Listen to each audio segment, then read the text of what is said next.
அடுத்த ரமலானுக்கு தொடர்ந்து வருகிற ஷவால் மாதத்தின் முதல் ஜும்மாவிலே அல்லாஹ் ஜல்லஷானு தஆலா நம் எல்லோருக்கும் பாக்கியத்தை தந்திருக்கிறான். அல்ஹம்துலில்லாஹ். ரமலான் தந்து போன பயிற்சி ரஹ்மத்துகளையும் பரக்கத்துகளையும் கணக்கில்லாமல் நமக்கு வழங்கி போயிருக்கிறது. அல்லாஹ் வழங்கிய ரஹ்மத்துகள் பரக்கத்துகள் இனி தொடர்ந்து காலம் முழுக்க நாம் தக்க வைக்க வேண்டுமானால் அதற்கு நம்மிடம் மிக அவசிய குணமாக மார்க்கம் சொல்லுகிறது தக்வாவைத்தான் சொல்லுகிறது. ரமலானில் எப்படி பரவலாக அல்லாஹ்வின் அருள்களும் பரக்கத்துகளும் இறங்கியதோ தொடர்ந்து அவைகளை பெற வேண்டுமானால் அடுத்து எஞ்சி இருக்கிற காலம் தக்குவாவோடு கழிக்கப்பட வேண்டும். தக்குவான ரொம்ப கஷ்டமான விஷயம்லாம் இல்லை. இன்திசார் அவாமில் இல்லா வஜ்தினாம் நவாமி, இரண்டு அம்சங்கள் கொண்டது தக்குவா. ஒன்று, அல்லாஹ் ஏவியவைகளை எடுத்து செயல்படுத்துவது, அவனின் உத்தரவுகளை தலைமேல் வைத்து அப்படியே நாம் நடைமுறைப்படுத்துவது ஒன்று. இன்னொன்று, வஜ்தினாம் நவாமி, அவன் செய்ய வேண்டாம் என்று தடுத்தவைகளை தவிர்த்து வாழ்வது, இதற்கு பெயர் தக்குவா. ரமலானின் மிக முக்கிய பயிற்சியாக தக்குவா யாருக்கு கிடைத்ததோ அடுத்து வருகிற காலத்தில் நாட்கள் எல்லாம் ரமலானை போலவே அவர்கள் கழிப்பார்கள். நம்முடைய முன்னோர்கள் சொல்லுவார்கள், ரமலானை யார் முறையாக கழித்தார்களோ அடுத்த 11 மாதங்கள் அவர்களுக்கு சிறப்பாக அமையுமா. ரமலானை யார் வீணடித்தார்களோ, அதை முறையாக கழிக்கவில்லையோ அடுத்து வருகிற காலங்களும் வீணாகி போகும் என்று சொல்கிற அளவிற்கு கண்டிப்பார்களே நமது அடுத்து எஞ்சி இருக்கிற காலங்களை குறித்து நாம் கவனத்திலே கொள்ள வேண்டும். ஏன் தெரியுமா? பொதுவா மனித வாழ்வு பல உலகங்களோடு தொடர்புடையது, பல்வேறு உலகங்களோடு தொடர்புடையது மனித வாழ்வு. ஆளுமை அனுபவம் என்கிற ஆன்மாக்களின் உலகம் இது முதல் உலகம். ஆளுமை அனுபவம் என்கிற தாய்மார்களின் கருவறை இரண்டாவது உலகம், தாயுடைய கருவறையில் இருந்த காலம். மூன்றாவது ஆளுமை துன்யா என்று சொல்லுகிற இப்ப வாழ்ந்து கொண்டிருக்கிற உலகம். அது எவ்வளவு காலம் அல்லாஹ் மாத்திரமே அறிந்தவர். மூன்றாவது ஆளுமை துன்யா, துன்யாவுடைய உலகம். நான்காவது உலகம் ஆளுமை பரிச கபர், மன்னரை என்கிற திரைமறை உலகம். பல்வேறு மர்மங்களை கொண்டிருக்கிற, யாராலும் அதன் ரகசியங்களை ஊடுருவி கூட அறிந்துவிட முடியாத அளவிற்கு ஒரு மர்மமான உலகம் ஆலமே பரிசல். ஐந்தாவது ஒரு உலகம் ஆலமே ஹஷர், மீண்டும் உயிர் கொடுத்து எழுப்பப்படுகிற உலகம். ஒட்டுமொத்த மனித உலகம் ஒன்று திரட்டப்படுகிற உலகம் ஹஷருடைய உலகம். இறுதியான உலகம் என்ன தெரியுமா? நிரந்தரமான உலகம் ஹிசாப், விசாரணை என்கிற சுவனமா நரகமா என்று தீர்ப்பு செய்யப்படுகிற இறுதி கட்ட உலகம். இப்படி அடுத்தடுத்து கட்டங்களில் நகர்ந்து கொண்டிருக்கிறது நம்முடைய வாழ்வு. கண்ணியமிக்கவர்களே, பொதுவான வெற்றி தோல்வி தீர்மானிக்கப்படுற இடம் என்ன தெரியுமா? இவன் சுவனவாதியா நரகவாதியா, உலக வாழ்வு வெற்றியா தோல்வியா, அதை அறிந்து கொள்கிற ஒரு உலகமாக கபருடைய உலகம், மன்னரை. இந்த மன்னரையில் இருக்கிற மனிதனுக்கு ஒவ்வொரு நாளும் காலையிலும் மாலையிலும் அவன் தங்க போகிற இடம் காட்டப்படும். சுவனவாதியாக இருந்தால் நீ தங்க போகிற சுகமாக சுவனம் இது என்று ஒவ்வொரு நாளும் காலையிலும் மாலையிலும் காணுகிற பாக்கியம். நரகவாதிகளுக்கு நீ தங்க போகிற அதிபயங்கர தண்டனைகள் நிறைந்திருக்கிற நரகம் என்று காலை மாலையில் காட்டப்படும். கண்டிப்பார்களே, அப்ப முடிவு தெரிந்து போகிற இடம் கபர் மன்னரை. அதனால அந்த சஹாபா பெருமக்கள் ரலியல்லாஹு, இன்றைய காலம் சீசனில் மாத்திரமே அமல் செய்கிற சமுதாயமாக மாறி போக இருக்கிறோம். சில விசேஷ இடங்கள் வருகிற போது, ரமலான் போன்ற மாதங்கள் வருகிற போது நிறைய அமல் செய்வோம். பள்ளிகள் எல்லாம் நிரம்பி வழி, தொழுகை, குர்ஆன், பல்வேறு இபாதத்துகள் என்று போட்டி போட்டு அமல் செய்வோம். சீசன் முடிந்து வியாபாரங்கள் களை தப்பதை போல பள்ளிகளும் கூட ரமலானுக்கு பிறகு கொஞ்சம் கூட்டம் குறைவதை பார்க்கிறோம். ஆர்வம் கொஞ்சம் தொய்வு ஏற்படுவதை பார்க்கிறோம். நினைக்கிறவர்களே, இது மறுமையில் நஷ்டத்திற்கான அறிகுறி. உண்மையிலேயே ரமலானுடைய மிக முக்கிய ஒரு பயிற்சியாக மரண சிந்தனை நம்மிடத்திலே வர வேண்டும். மரண சிந்தனை ஒவ்வொரு நாளும் குழந்தைகள் சொல்லி தருவார்கள். 25 முறை யார் மரணத்தை நினைக்கிறார்களோ, நான் ஒரு நாள் மோத போயிடுவேன், ஒரு நாள் எனக்கு மரணம் உண்டு. இப்ப மரண சிந்தனை நாளுக்கு 25 முறை எவர் நினைவு கொள்கிறாரோ, மௌத்தை நினைத்து வாழ்கிறாரோ, அல்லாஹ் அவருக்கு ஷஹீதுடைய பாக்கியத்தை தருவான் என்று சொல்லுகிற அளவிற்கு முஸ்லிம்களின் வாழ்வில் மரண சிந்தனை மிக அடிப்படையான ஒரு கண்ணியவர்களே. உஸ்மான் கனி ரலியல்லாஹு மிகப்பெரிய சஹாபி. நபிகள் நாயகத்தின் திருவாயால் சுவனவாதி என்று சுப செய்தி சொல்லப்பட்ட அதற்கு உஸ்மான் கனி இதே கபிரிஸ்தானை கடந்து போகிறதெல்லாம் அழுவார்கள். இந்த ஆடி நினைக்கிற அளவுக்கு அழுவார்கள். அவருடைய வளமை, அவருடைய அடிமை ஹானி அவர்கள் சொல்லுகிறார்கள். இது எஜமான் உஸ்மான் ரலியல்லாஹு மன்னரை கடக்கிற போதெல்லாம் அழுவார்கள். தாடி வழியை கண்ணீர் வழிந்தோடுகிற அளவுக்கு அழுவார்கள்.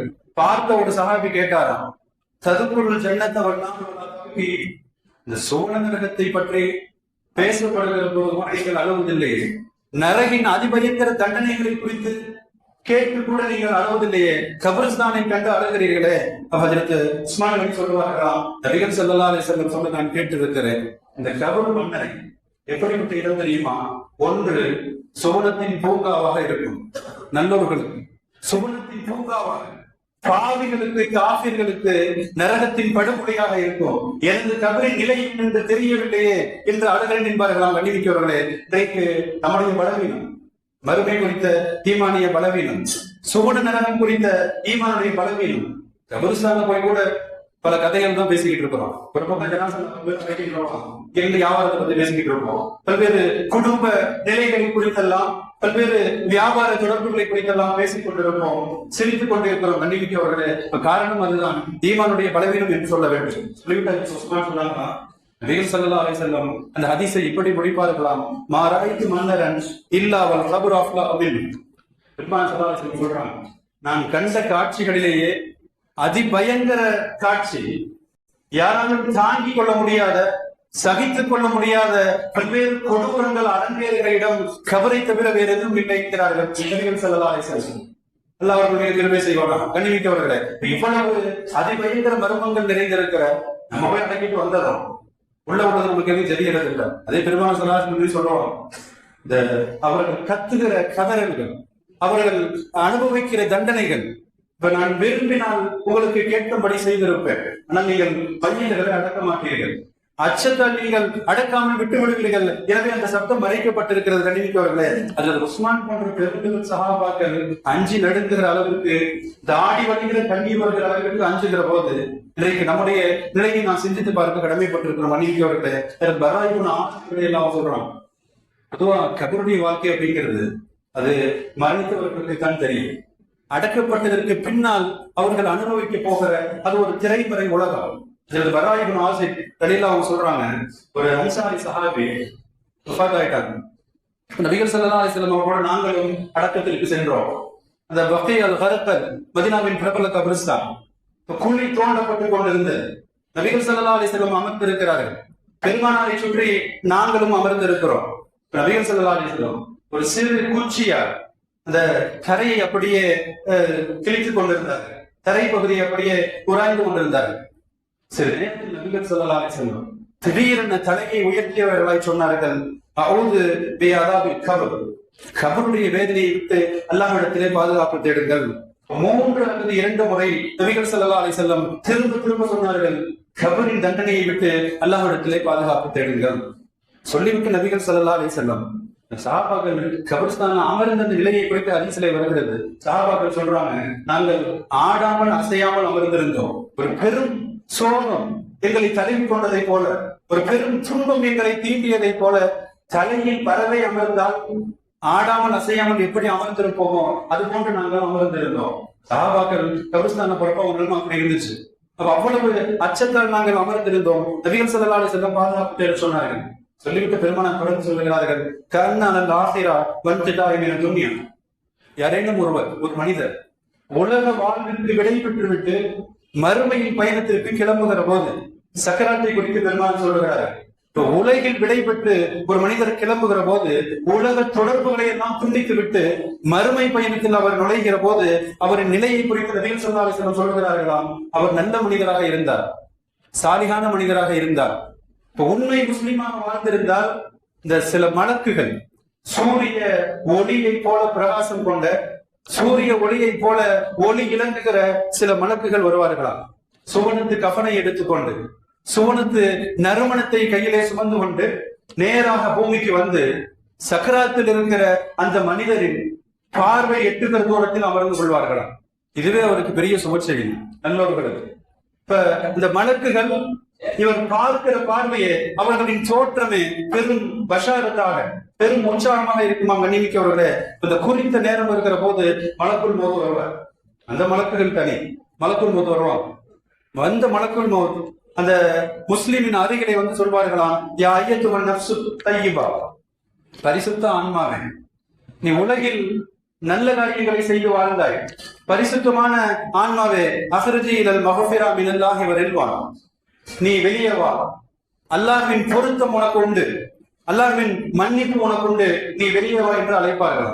அந்த பரிசுத்த ஆன்மா அது எவ்வளவு வேகத்தில் வரும் ஹதீஸிலே சொல்லுகிறார்கள். தோல் பை, தண்ணீர் நிரப்பப்பட்டிருக்கிற தோல் பை தலைகீழாக கவிழ்க்கப்பட்டால் எத்துணை விரைவாக தண்ணீர் வழிந்தோடுமோ அவ்வளவு விரைவில் அந்த பரிசுத்த ஆன்மா உடலிலிருந்து வெளியேறுமா, மிக இலகுவாக வெளியே வந்துவிடும்.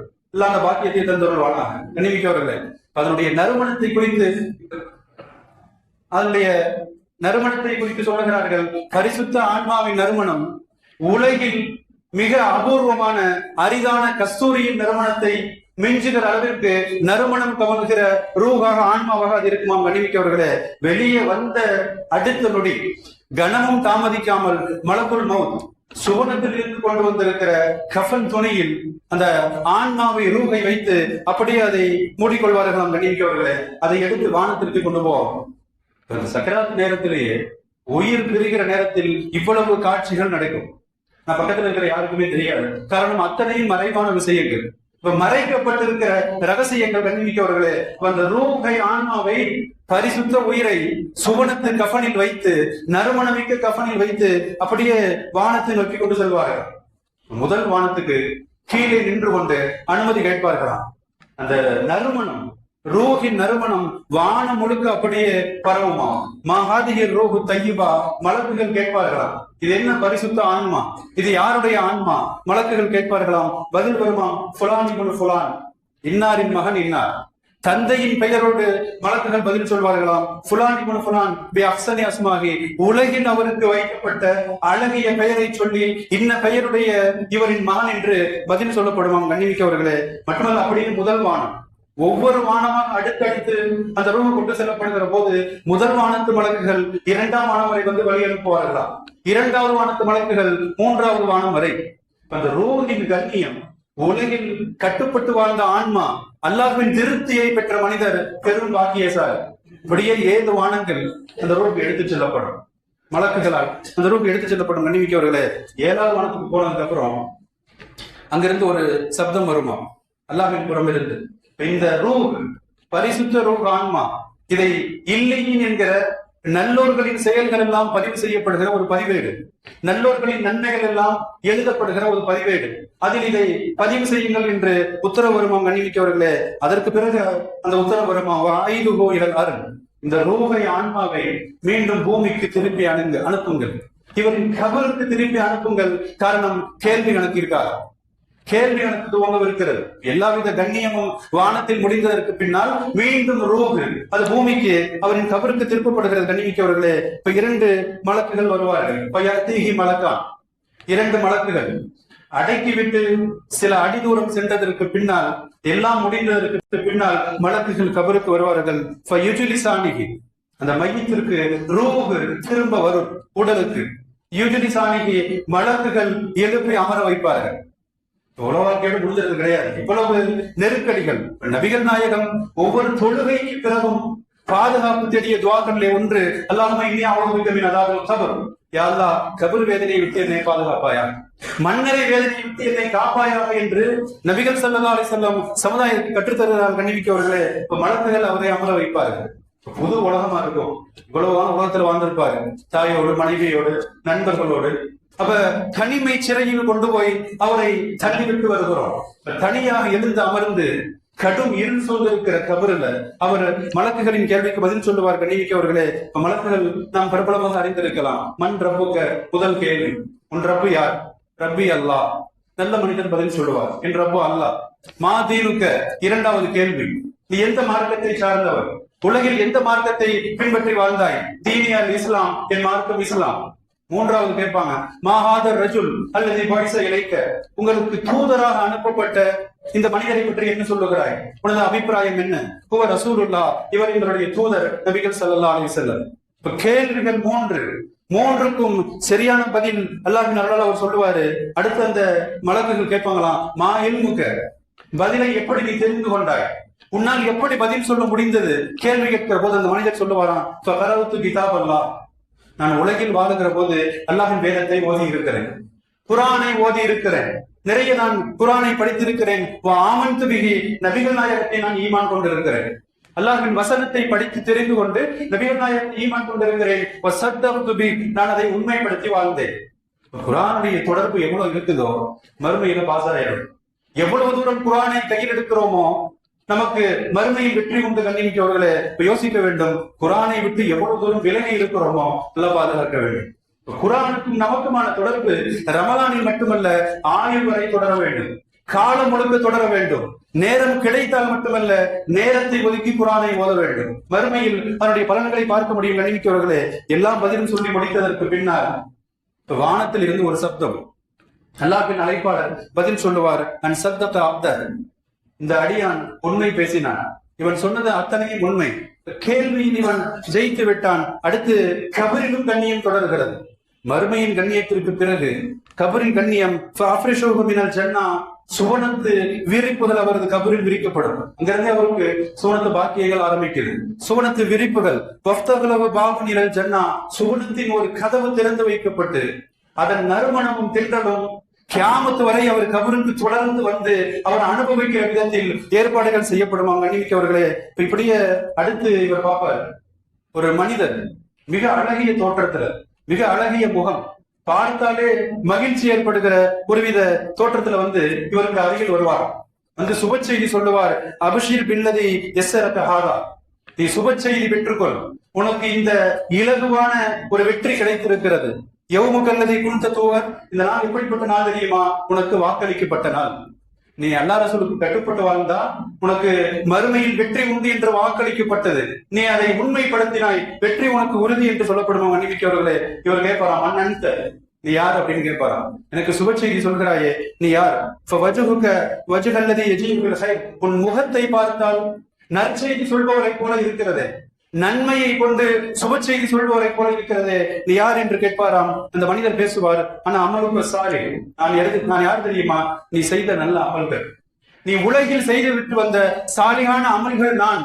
இன்றைக்கு நான் உனக்கு தோழன், உறுதுணை என்று சொல்லி அது அவருக்கு ஆறுதல் சொல்லுமா. கண்ணியமிக்கவர்களே, இதை கேட்ட மாத்திரத்துல அந்த நல்ல மனிதர் சொல்லுவாராம், யாரப்ப அப்திவிசா, யா அல்லாஹ் கியாமத்தை ஏற்படுத்து, மறுமையை ஏற்படுத்து, ஹத்த அருஜிகையில் ஆகலி, என் குடும்பத்தை நான் பார்க்க வேண்டும், என் குடும்பத்திற்கு இந்த சுப செய்தியை நான் சொல்ல வேண்டும், கியாமத்தை ஏற்படுத்தி என்று உற்சாகத்தில் அவர் துள்ளி குதிக்கிற அளவிற்கு நல்லவர்களுக்கு பாக்கியம். கண்ணியமிக்கவர்களே, இதே நேர் மாற்றமாய் காஃபிரான ஒரு மனிதர், இறை நிராகரிப்பில் வாழ்ந்தவர், பெரும் பாவியாக வாழ்ந்தவர், அல்லாஹ்வின் கட்டளைகளை கண்டுகொள்ளாமல் அவனின் உத்தரவுகளை உதாசீனம் செய்து வாழ்ந்தவர், இவர் மரண தருவாயில் வருகிற போது அழகிய முகத்தில் வந்த மலக்குக்கு மாற்றமாய் கருத்த விகாரமான மலக்குகள் வருவார்களாம். நரகத்துடைய கஃனை எடுத்துக்கொண்டு வருவார்களாம். மன்னிக்கவர்களே, இவரின் தலைக்கு அருகில் வந்து அமர்ந்து கொண்டு சொல்வார்களாம், யா ஐயத்துஹன் நஃப்சுல் ஹபீஸா, அசிங்கமான ஆன்மாவே.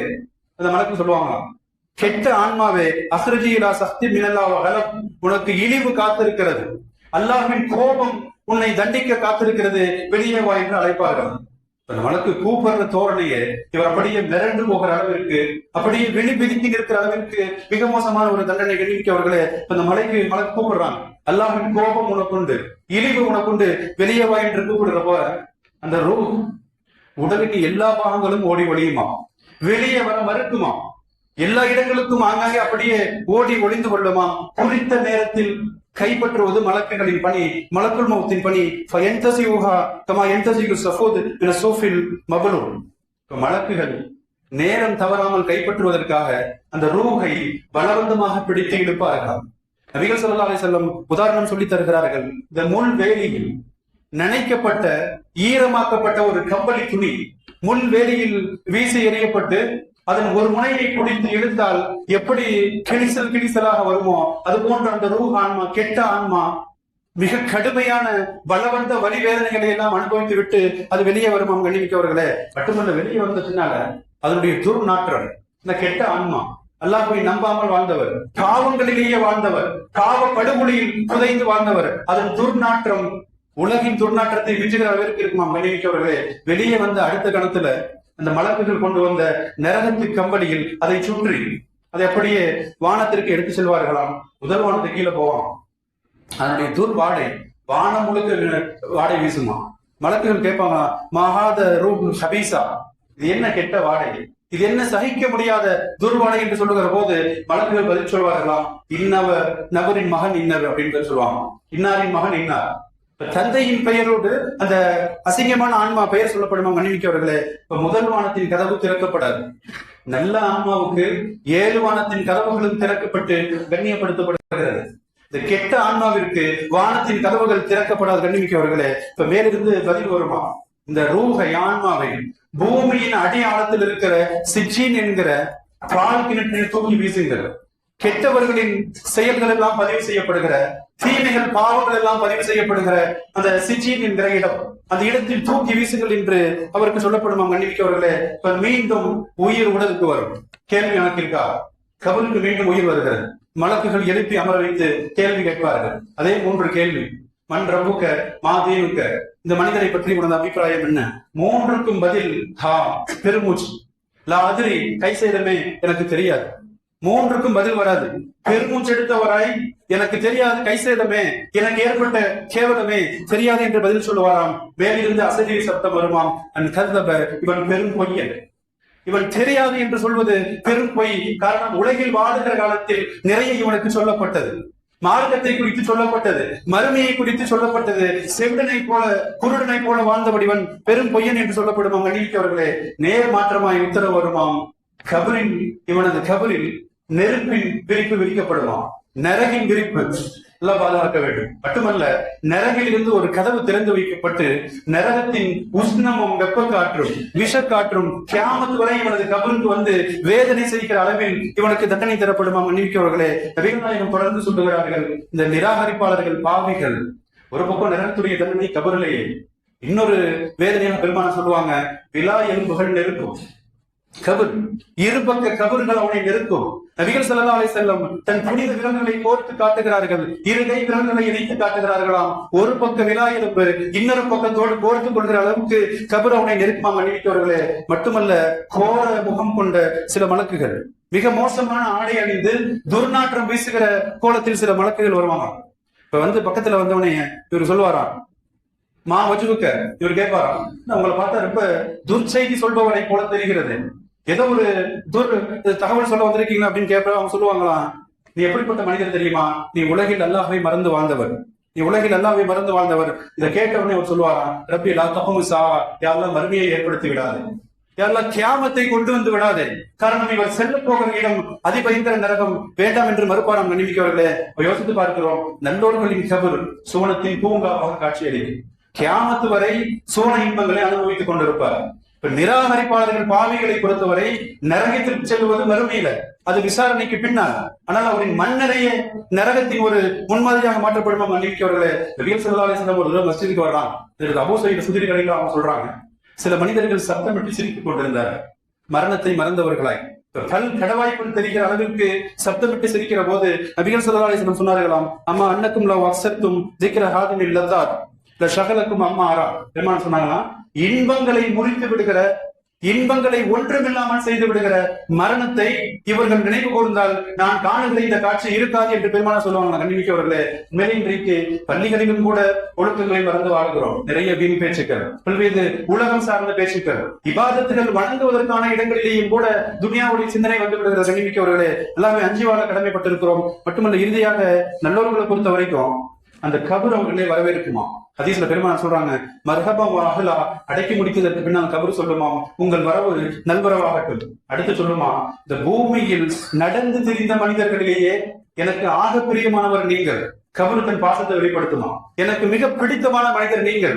இப்போது என்னிடத்திலே ஒப்படைக்கப்பட்டிருக்கிறீர்கள், எனது உபசாரத்தை எனது கண்ணியத்தை பார்க்க போகிறீர்கள் என்று சொல்லிவிட்டு பெருமாள் சொல்லுவாங்க, இந்த கபர் விசாலமாகும்.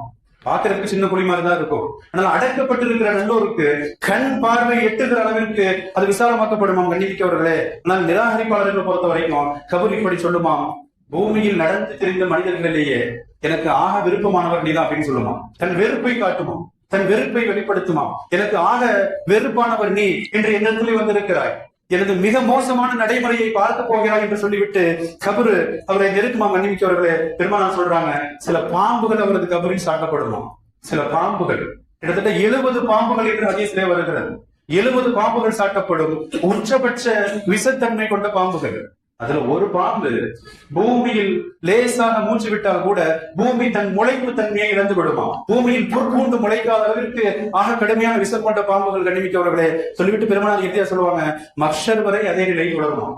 மறுமையில் அல்லாஹ் எழுப்புகிற வரை தொடர் தண்டனை அல்லாஹ் பாதுகாக்க வேண்டும். பிறகு மறுமையில் எழுப்பியதற்கு பின்னால் கேள்விகளுக்கு விசாரணை, சுவன நரகம் கண்ணிமிக்கவர்களே. ஆனா இன்றைக்கு நம்ம உலகில் சுகபோக வாழ்ந்து கொண்டிருக்கிறோம். ரமலான் முடிந்த கையோடு எத்தனை பேர் தொழுகையை விட்டுட்டோம், குரானை விட்டுட்டோம், நல்ல அமல்களை விட்டுட்டோம். இது மிக பெரும் ஏமாற்றம் கண்ணிமிக்கவர்களே. உண்மையில் நாம் பெரும் மமதையில் ஒருவித உலக மயக்கத்தில் வாழ்ந்து கொண்டிருக்கிறோம். மயக்கம் தெளிகிற நேரம் என்ன தெரியுமா? சக்கராத்துடைய நேரம்.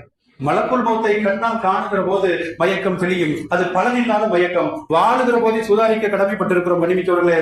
இறுதியாக சொல்வதானால் கபரை பொறுத்த வரைக்கும் நன்மை தீமைகள் தான் பேசும்.